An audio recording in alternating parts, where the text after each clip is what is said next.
ॐ भूर्भुवः स्वः तत्सवितुर्वरेण्यं भर्गो देवस्य धीमहि धियो यो नः प्रचोदयात्।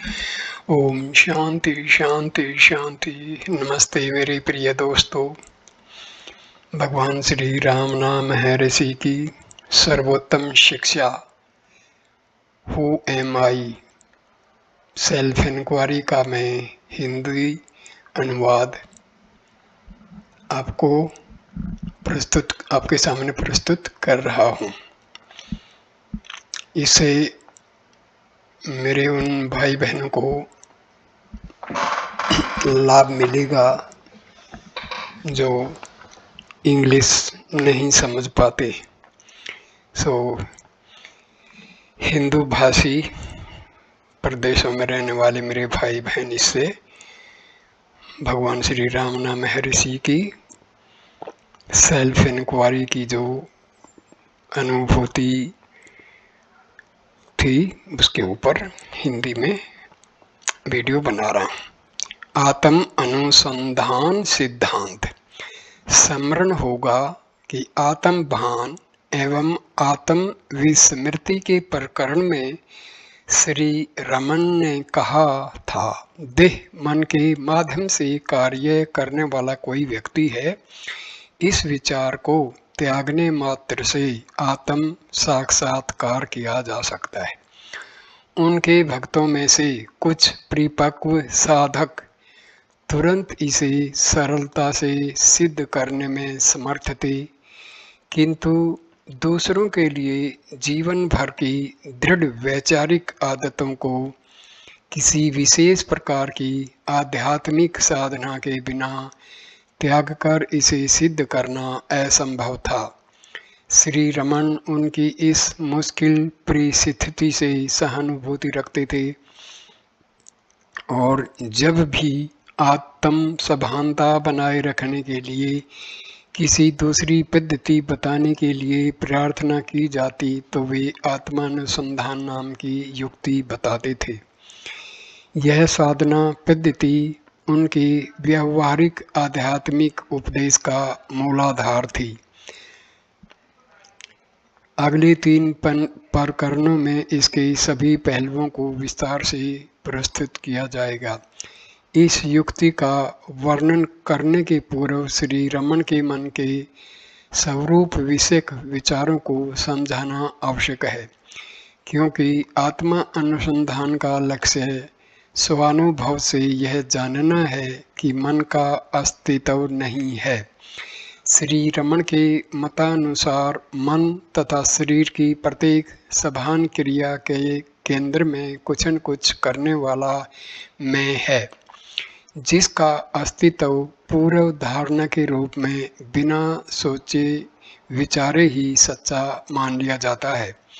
मैं सोचता हूँ, मैं याद करता हूँ, मैं कार्य करता हूँ इत्यादि में मैं सब क्रियाओं की जिम्मेदारी अपने ऊपर ले लेता है। श्री रमन इस सामान्य भाव को अहम वृत्ति कहते थे। अहम वृत्ति मीन्स ईगो। अहम वृत्ति का अर्थ मन की निरंतर बदलने वाली मूल वृत्ति होती है। आत्मा अर्थात सच्चा मैं कभी भी मैं करता हूँ या मैं सोचता हूँ ऐसी कल्पना नहीं करता, लेकिन जो मैं इन सब कल्पनाओं को करता है वह मन की सृष्टि है। अतः उसे आत्मा का बुद्धि में पड़ा हुआ प्रतिबिंब माना जाता है।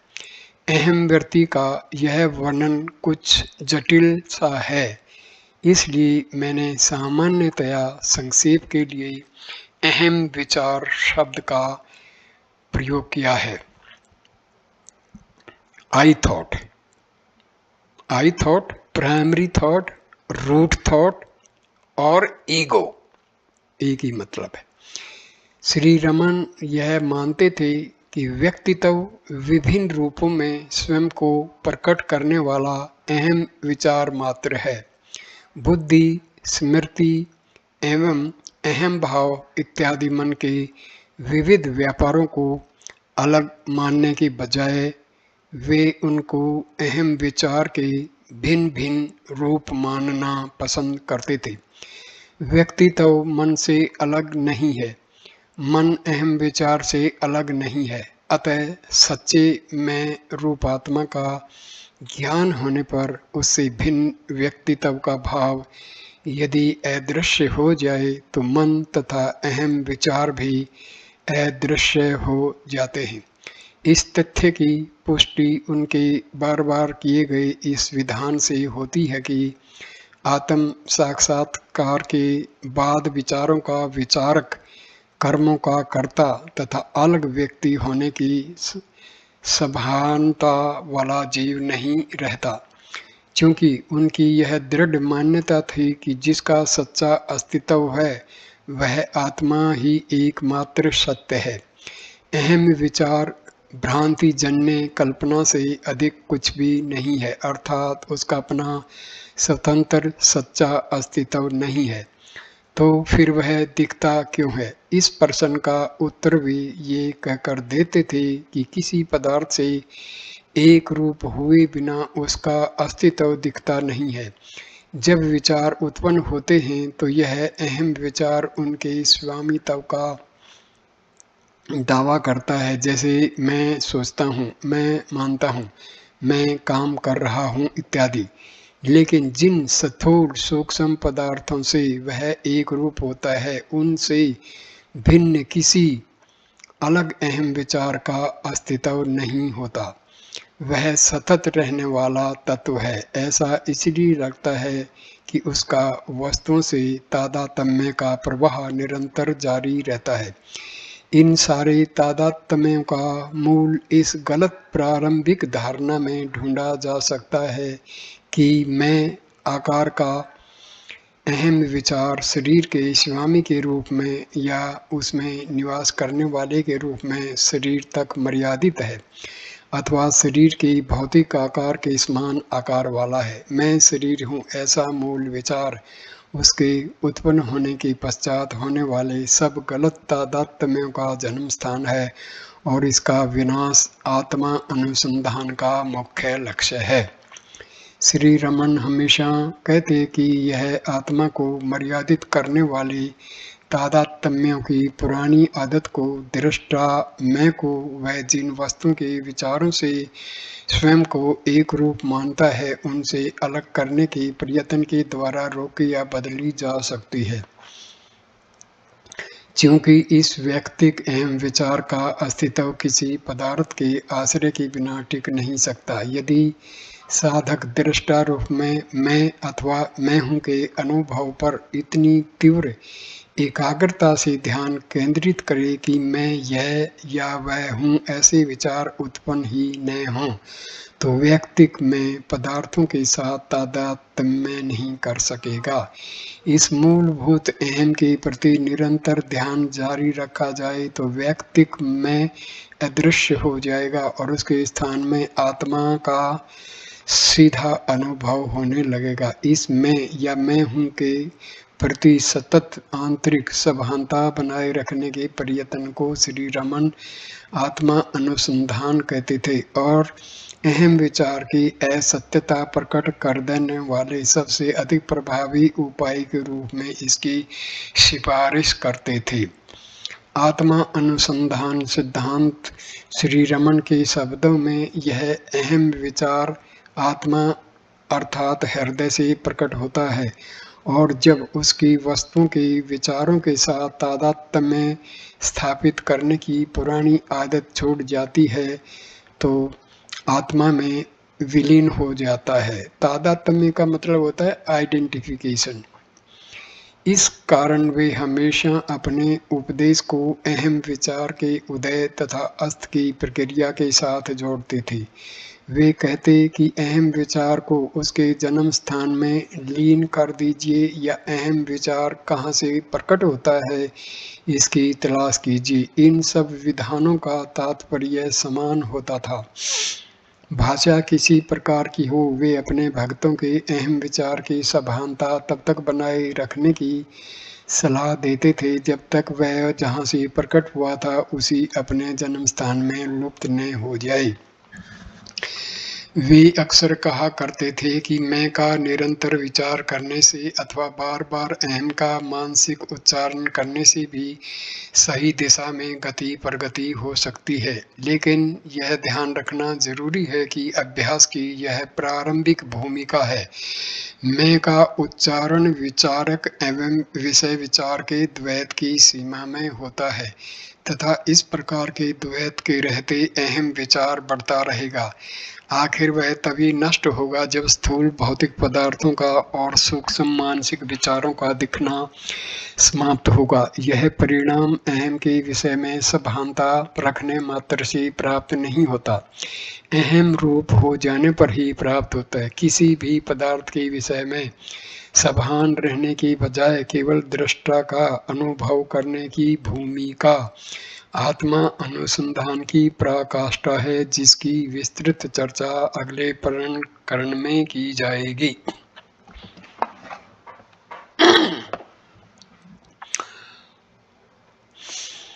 यह महत्वपूर्ण भेद वह तत्व है जो आत्मा अनुसंधान को अन्य सब आध्यात्मिक साधना पद्धतियों से अलग करता है। इससे यह बात भी स्पष्ट हो जाती है कि श्री रमन क्यों दूसरी साधना प्रणालियों को हमेशा बेअसर बताते थे। वे अक्सर यह स्पष्ट करते कि प्रारंभिक ध्यान पूजन में एवं योग के अभ्यास में ध्याता तथा ध्येय की आवश्यकता होती है, जिससे अहम विचार नष्ट होने की बजाय पुष्ट होता है। उनके मत के मुताबिक ऐसी साधना पद्धतियां मन को सफलतापूर्वक अस्थायी रूप से शांत कर सकती हैं एवं संभवतः आनंदपूर्ण अनुभूतियों को भी प्रकट कर सकती हैं, लेकिन कभी भी आत्म साक्षात्कार में परिणत नहीं हो सकती, क्योंकि इनसे अहम विचार स्पष्ट रूप से अलग होकर अपने अस्तित्व को मिटा नहीं सकता। इस प्रकरण में दिए गए वार्तालाप अधिकतर श्री रमन के आत्मा अनुसंधान विषयक सैद्धांतिक विचारों को प्रस्तुत करते हैं। इस तकनीक के व्यावहारिक पहलू प्रकरण विस्तार से दिए जाएंगे। प्रश्नोत्तरी के रूप में आत्मानुसंधान। प्रश्न: मन का स्वरूप क्या है? उत्तर: मन अहम विचार से भिन्न नहीं है। मन तथा अहंकार एक हैं। उसकी बुद्धि, स्मृति इत्यादि शक्तियां भी मन ही है। मन, बुद्धि, चित्त जिसमें संचित वासनाएं संस्कार रहते हैं तथा अहंकार, ये सब एक मन ही है। यह ऐसा है जैसे किसी मनुष्य को उसके विभिन्न कार्यों के अनुसार विभिन्न नाम दिए जाते हैं। व्यक्तिक जीव इस अहंकार से भिन्न कुछ भी नहीं है। प्रश्न: हम मन के स्वरूप को कैसे जान सकते हैं, अर्थात उसका अंतिम कारण या तत्व क्या है जिसका वह प्रकटीकरण है? महर्षि इसका उत्तर देते हैं: विचारों को उनकी मूल्यवत्ता के क्रम में देखने पर अहम विचार सबसे अधिक महत्व का लगता है। व्यक्ति विचार अन्य सब विचारों का मूल या स्कंद है, क्योंकि प्रत्येक व्यक्ति या विचार किसी व्यक्ति विशेष के विचार के रूप में ही प्रकट होता है। अहम विचार से स्वतंत्र उसका अस्तित्व कहीं भी नहीं देखा जाता है। इसका यह अर्थ हुआ कि अहम विचार प्रक्रिया प्रदर्शित करता है। प्रथम पुरुष मैं को ही तुम, वह इत्यादि द्वितीय तृतीय पुरुष दिखते हैं तो ऐसा लगता है कि तीनों पुरुषों के साथ साथ उदय अस्त होता है। इसलिए इस मैं या व्यक्तित्व के अंतिम कारण का अन्वेषण करना चाहिए। यह मैं कहाँ से उत्पन्न होता है, इसे अंदर ढूंढिए तो वह अदृश्य हो जाता है। यह ज्ञान मार्ग है। जब मन अपने स्वरूप का निरंतर अन्वेषण करता है तो अंत में यह ज्ञात होता है कि मन जैसी कोई वस्तु नहीं है। यह सबके लिए सीधा सरल मार्ग है। मन विचार समूह मात्र है। सब विचारों का मूल अहम विचार है। इस प्रकार केवल अहम विचार ही मन है। अहम विचार का जन्म व्यक्ति का जन्म है और उसकी मृत्यु व्यक्ति की मृत्यु है। अहम विचार के उत्पन्न होने पर शरीर के साथ गलत तादात्म्य होता है। अहम विचार का त्याग कीजिए। जब तक मैं जीवित है तब तक शोक रहेगा। जब मैं का अस्तित्व लुप्त होता है तो शोक नहीं रहता। ये मैं इधर ईगो, दिस इज अहम व्यक्ति, ईगो पर्सन।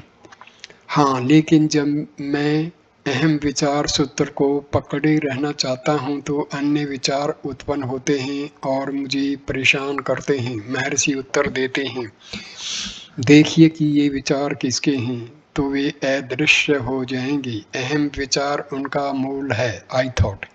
उसे पकड़े रहिए तो वे लुप्त हो जाएंगे।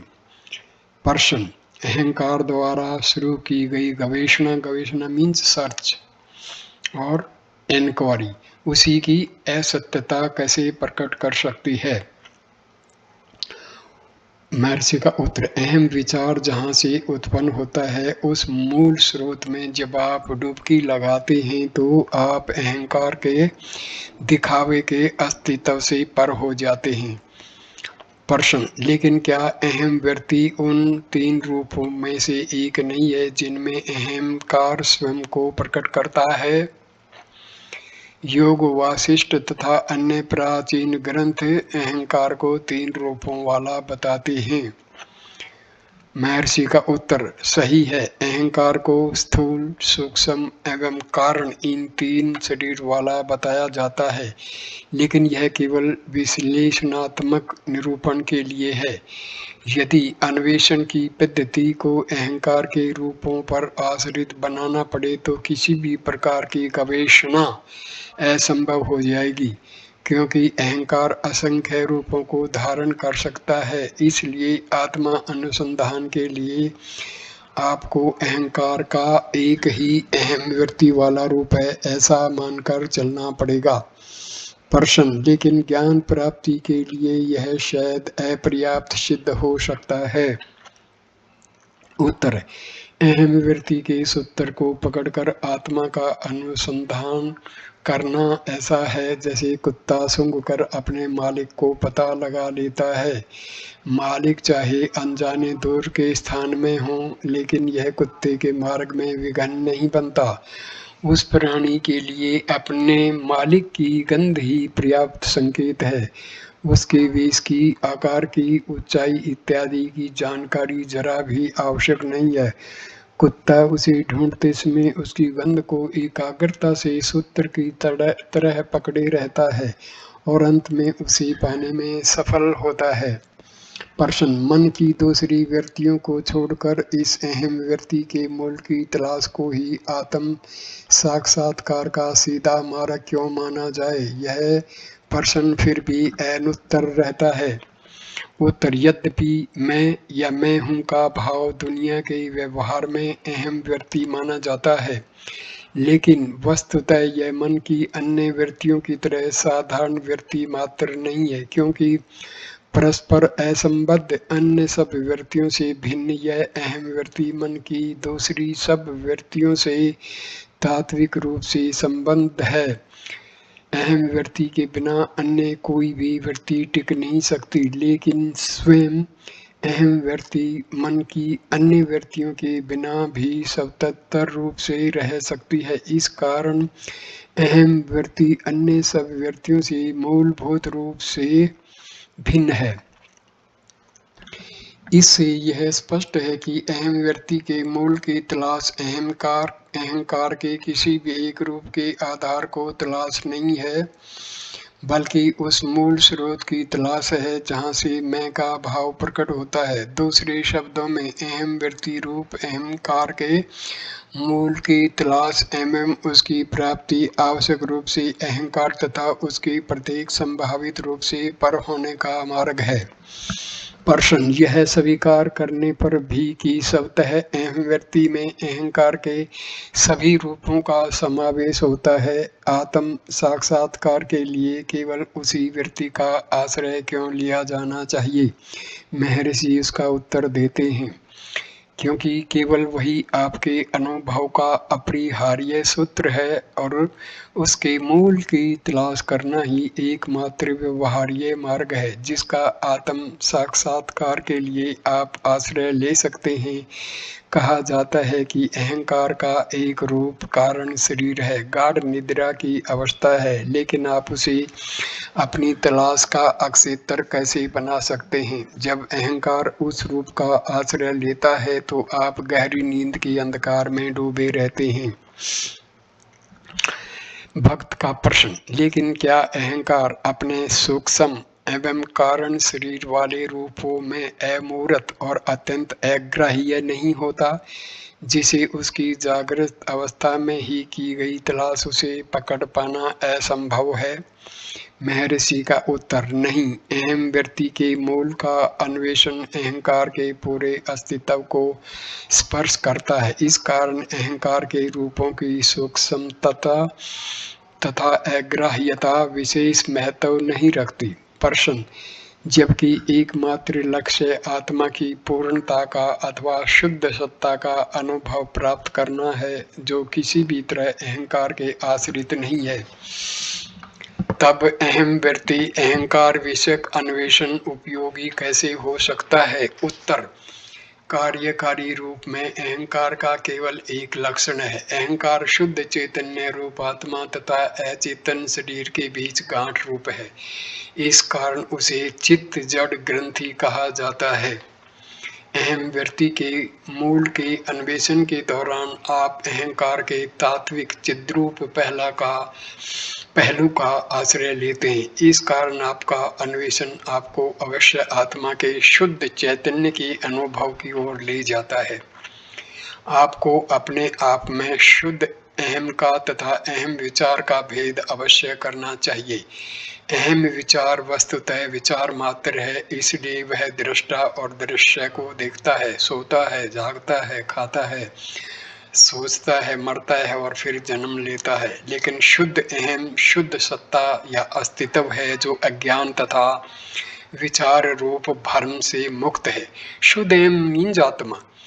यदि आप निर्विचार होकर केवल सत्ता रूप अहम बनकर रहें तो अहम विचार अदृश्य हो जाएगा। हियर अहम विचार मीन्स ईगो अदृश्य हो जाएगा और भ्रम हमेशा के लिए मिट जाएगा।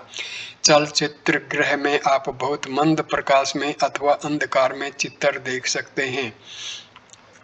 पूरे प्रकाश में चित्र लुप्त हो जाते हैं। इसी तरह परम आत्मा के पूर्ण प्रकाश में सारे पदार्थ अदृश्य हो जाते हैं। प्रश्न, वह निरपेक्ष पर अवस्था है? महर्षि का उत्तर, नहीं। किससे पर और किससे द्वारा? केवल आपकी ही सत्ता है। प्रश्न, कहा जाता है कि आत्मा मन से परे है, फिर भी उसका अनुभव मन से ही होता है। मन उसका चिंतन नहीं कर सकता। मन से उसका विचार या कल्पना भी नहीं की जा सकती। मन उसका चिंतन नहीं कर सकता और सिर्फ मन से उसे देखा जाता है। इन विरोधों का मेल किस प्रकार बिठाया जाता है? इसका उत्तर महर्षि इस प्रकार देते हैं। आत्मा का अनुभव मरे हुए मन से अथवा निर्विचार अंतर्मुख मन से होता है। तब मन अपने मूल आश्रय आत्मा को देखता है और तद्रूप हो जाता है। तब कोई दृष्टा किसी दृश्य को नहीं देखता। जब कमरे में अंधकार हो तो वस्तुओं को देखने में नेत्रों की सहायता के लिए दीपक आवश्यक होता है, लेकिन जब सूर्योदय हो जाए तो उसकी आवश्यकता नहीं होती। सूर्य को देखने के लिए दीपक की आवश्यकता नहीं होती। आप अपने नेत्रों को स्वयं प्रकाश सूर्य की ओर मोड़ें, इतना ही केवल जरूरी है। इसी प्रकार मन का उपयोग है। पदार्थों को देखने के लिए मन के प्रतिबिंबित प्रकाश की आवश्यकता है। हृदय को देखने के लिए मन को उसकी ओर अंतर्मुख कर देना पर्याप्त है। तब मन नष्ट हो जाता है और हृदय प्रकाशित हो उठता है। मन का मूल तत्व चैतन्य या सभानता है। जब वह अहंकार के अधीन होता है तब वह तर्क करने की, विचार करने की और इंद्रियों से विषयों को ग्रहण करने की शक्ति के रूप में कार्य करता है। क्योंकि वैश्विक मन अहंकार से सीमित नहीं होता, उसके लिए स्वयं से भिन्न कुछ भी नहीं है, अतः वह केवल चैतन्य रूप है। I am that I am, मैं वह हूँ। इस बाइबल के कथन का यह अभिप्राय है।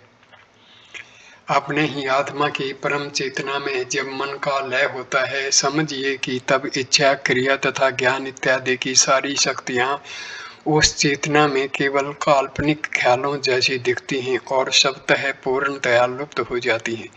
स्मृति एवं विस्मृति जैसी द्वंद्वों के सहारे कार्य करने वाला अशुद्ध मन ही जन्म मरण चक्र रूप संसार है। विचार तथा विस्मृति की क्रियाएं जिसमें नष्ट हो गई हैं, ऐसा सच्चा अहम ही मोक्ष है और उसमें जन्म मरण का हेतु प्रमाद आत्म विस्मृति नहीं है। प्रश्न, अहंकार का नाश कैसे किया जाए? महर्षि इसका उत्तर देते हैं, पहले अहंकार को पकड़कर दिखाइए, फिर पूछिए कि इसका नाश कैसे किया जाए।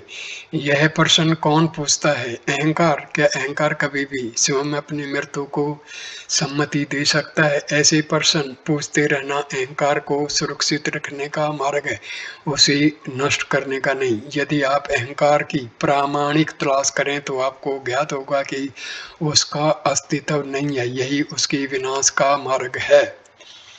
प्रश्न, आत्मा अनुभव किस प्रकार संभव बनाया जाता है?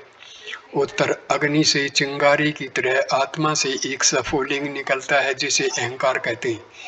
अज्ञानी में यह उत्पन्न होते ही स्वयं को किसी पदार्थ के साथ तद्रूप बना देता है। वस्तुओं से तादात्म्य किए बिना उनसे असंबद्ध रखकर वह टिक नहीं सकता। यह संबंध अज्ञान है जिसका नाश हमारे प्रयत्नों का लक्ष्य है। यदि उसकी स्वयं के विषयीकरण की यह आदत तोड़ दी जाए तो वह शुद्ध बना रहता है तथा अपने मूल रूप में लुप्त हो जाता है। देह के साथ उसका गलत तादात्म्य देह आत्म भाव है। अच्छे परिणामों के पूर्व यह अवश्य जाना चाहिए। दो अवस्थाओं तथा दो विचारों के बीच में इस अहम का उसकी शुद्ध स्थिति में अनुभव किया जा सकता है। अहंकार उस जोंक तरण जलुका की तरह जो अपना पहला आश्रय तभी छोड़ती है जब वह अगले कदम का आश्रय पा लेती है। जब वह पदार्थों के एवं विचारों के संपर्क से मुक्त होता है तब अहंकार का सच्चा रूप तिरंजलू का जोंक जिसको बोलती है, खून चूसती है। यह प्रेत पिशाच जैसा अरूप अहंकार रूप का आश्रय लेकर के ही अस्तित्व में आता है। रूपों से पोषण प्राप्त करके पुष्ट होता है तथा दूसरे रूप का ग्रहण करके ही पूर्व के रूप को छोड़ता है, लेकिन अन्वेषण करने पर अदृश्य हो जाता है। यदि मैं देहूं ऐसे रूप वाला प्रथम पुरुष अहंकार का अस्तित्व होता है, तभी तो वह इत्यादि द्वितीय तृतीय पुरुष भी होते हैं। प्रथम पुरुष के सत्य का अन्वेषण करके यदि उसे नष्ट किया जाए तो द्वितीय तृतीय पुरुष भी नहीं रहते और जैसी आत्मा की शुद्ध अवस्था होती है वैसे ही मनुष्य अपने सच्चे स्वरूप में प्रकाशित होता है। मैं रक्त मांस में शरीर हूँ, यह विचार ही वह एक सूत्र है जिसमें दूसरी विविध विचार पिरोए गए हैं। इसलिए यदि यह मैं कहाँ है इस प्रकार तलाश करते हुए भीतर की ओर मुड़कर देखें तो अहम विचार के साथ सब विचार समाप्त हो जाएंगे और तब आत्मा अपने आप प्रकाशित होगा। प्रश्न, मैंने जब श्री भगवान की रचनाएं पढ़ी तो मुझे मालूम हुआ कि अपना अन्वेषण आत्मा अनुभव की एकमात्र पद्धति है। उत्तर, हाँ, उसे विचार कहा जाता है। प्रश्न, उसे किस तरह किया जाता है? महर्षि का उत्तर, प्रश्न करने वाले को अवश्य अपने आत्मा का स्वीकार करना पड़ता है। मैं हूँ, यह आत्मा अनुभव है।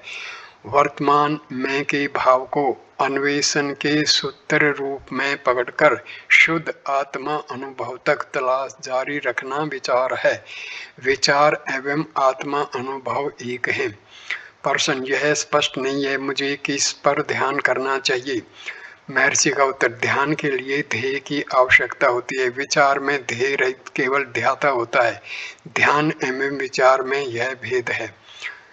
प्रश्न, क्या ध्यान आत्मा अनुभव की कार्यक्षम प्रक्रियाओं में से एक नहीं है। उत्तर, किसी एक वस्तु पर एकाग्रता ध्यान है। विविध विचारों को रोककर केवल एक विचार पर चित्त को एकाग्र करने के हेतु ध्यान किया जाता है। आत्मा अनुभव के पूर्व यह एक विचार भी अदृश्य हो जाना चाहिए, लेकिन आत्मा अनुभव में कोई नई वस्तु प्राप्त नहीं होती है, वह प्रथम से ही है, परंतु विचारों के पर्दे से छिपा हुआ है। हमारे सारे प्रयत्न इस पर्दे को हटाने के लिए हैं, तब आत्मा अनुभव प्रकट होता है। यदि साधकों को ध्यान करने की सलाह दी जाए तो बहुत लोग संतुष्ट होकर चले जाएंगे, लेकिन उनमें से कोई वापस आकर पूछ सकता है, किसी भी वस्तु पर ध्यान करने वाला मैं कौन हूँ। ऐसे साधक को आत्मा की तलाश करने के लिए ही कहना चाहिए, वह अंतिम भूमिका है, विचार है। प्रश्न, क्या ध्यान के बिना केवल विचार से काम चलेगा। उत्तर, विचार प्रक्रिया है और लक्ष्य भी है। मैं हूँ यह लक्ष्य है और अंतिम सत्य है। प्रयत्न पूर्वक उसे पकड़े रहना विचार है। जब स्वाभाविक, अनायास एवं स्वयं स्फूर्त रूप में रहने लगे तो आत्मा अनुभव है। चित्तलय के लिए सबसे अधिक कार्यक्षम विचार को छोड़कर अन्य कोई प्रभावी मार्ग है ही नहीं। दूसरी पद्धतियों से मन को शांत किया जाए तो अल्प समय के लिए वह समाधिस्थ होगा, लेकिन पुनः विक्षिप्त हो जाएगा। आत्मा अनुसंधान एकमात्र अमोघ साधन है और सीधा मार्ग है, जिससे पूर्ण निर्गुण अनंत सत्ता स्वयं आप हैं, इस सत्य का आप अनुभव कर सकते हैं। प्रश्न, आत्मा अनुसंधान को ही ज्ञान का एकमात्र सीधा मार्ग क्यों माना जाए। महर्षि का उत्तर, क्योंकि आत्म विचार से भिन्न सभी साधनाओं में साधन के रूप में मन को बनाए रखने की पूर्व धारणा स्वीकृत होती है, क्योंकि मन के बिना उसका अनुसरण नहीं किया जा सकता। साधना की विभिन्न भूमिकाओं में अहंकार सूक्ष्म से सूक्ष्म रूपों को धारण करता है, किंतु कभी भी नष्ट नहीं होता। जनक ने जब कहा, अब मैंने उस चोर को जान लिया है जो अब तक मुझे परेशान करता रहा, अब मैं अविलंब उसको नष्ट करने का सीधा उपाय करूंगा, तो वह राजा अहंकार या मन के उद्देश्य से ऐसा कह रहा था। लेकिन इस चोर को अन्य साधनाओं से तो पकड़ा जा सकता है। आत्मा विचार से भिन्न साधनाओं के द्वारा अहंकार या मन को नष्ट करने का यत्न ऐसा है जैसे पुलिस वेशधारी चोर ही चोर को अर्थात स्वयं को पकड़ने का नाटक करे। आत्मविचार ही इस सत्य को प्रकट कर सकता है कि वास्तव में अहंकार का अस्तित्व नहीं है और मनुष्य को आत्मा की पूर्ण शुद्ध अद्वैत सत्ता का अनुभव करा जा सकता है। आत्मा अनुभव होने के पश्चात कुछ भी जानना शेष नहीं रहता, क्योंकि आत्मा पूर्ण आनंद और सर्वरूप है। प्रश्न, आत्मा अनुसंधान अन्य पद्धतियों से अधिक सीधी पद्धति क्यों है। महर्षि इसका उत्तर देते हैं, अपने आप से अभिन्न केवल पूर्ण शाश्वत परमात्मा में निष्ठा ही शरीर से आबद्ध जीव के लिए भवसागर से पार जाने की एकमात्र नाव है। अहंकार का नाश ही सत्य है। अहंकार की पहचान की तलाश करके उसे नष्ट कर दीजिए, क्योंकि अहंकार कोई वास्तविक सत्ता नहीं है, वह अपने आप अदृश्य हो जाएगा और सत्य स्वयं प्रकट होगा। यह सीधी पद्धति है और सब पद्धतियां अहंकार को बनाए रखती हैं। उनमें कई संदेह उत्पन्न होते हैं तथा मैं कौन हूँ, इस सनातन प्रश्न का समाधान करना अंत में बाकी रहता है। किंतु इस पद्धति में अंतिम प्रश्न ही किंतु इस पद्धति में अंतिम प्रश्न ही एकमात्र प्रश्न है और उसे प्रारंभ में ही उठाया जाता है तथा इसमें अन्य किसी साधना की आवश्यकता नहीं है। इससे बड़ा कोई रहस्य नहीं कि स्वयं सत्य होकर हम सत्य की तलाश में हैं। हम सोचते हैं कि हमारे सत्य को कोई आवरण छिपाए हुए है जिसे हटाना जरूरी है। यह आशास्पद है। एक दिन आएगा जब आप अपने प्रयत्नों पर हंसेंगे। जो हंसने का दिन होगा वह अभी और यही है। इस वीडियो को मैं यहीं विराम देता हूँ। वीडियो देखने के लिए धन्यवाद। कृपा करके इसको लाइक करें, कमेंट करें, शेयर करें और चैनल को सब्सक्राइब करें। धन्यवाद, नमस्कार। इसका मैं इंग्लिश का भी वर्जन आपको दूंगा।